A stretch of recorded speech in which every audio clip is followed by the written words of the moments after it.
भोकरदन शहरातील रस्त्याची दुरवस्था, खड्ड्यामुळे वाहनधारक व नागरिक त्रस्त. जालना जिल्ह्यातील भोकरदन शहरात झालेल्या पावसामुळे शहरातील छत्रपती शिवाजी महाराज चौक, डॉ.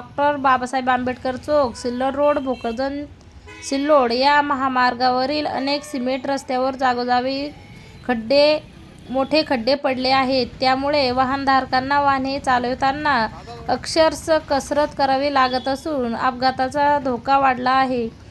रस्त्यावरील खड्ड्यामुळे दुचाकीस्वारासह चारचाकी वाहनचालकांना मोठा त्रास सहन करावा लागत आहे. तसेच महिला, ज्येष्ठ नागरिक, विद्यार्थी आणि ये-जा करणाऱ्यांना अनेक अडचणींचा सामना करावा लागत आहे. नागरिकांच्या म्हणण्यानुसार पावसामुळे रस्त्याची अवस्था अत्यंत बिकट झाली असून तातडीने दुरुस्तीची आवश्यकता आहे. संभाव्य अपघात टाळण्यासाठी संबंधित विभागाने त्वरित पाहणी करून खड्डे बुजवावेत, अशी मागणी वाहनधारक व नागरिकांकडून करण्यात येत आहे.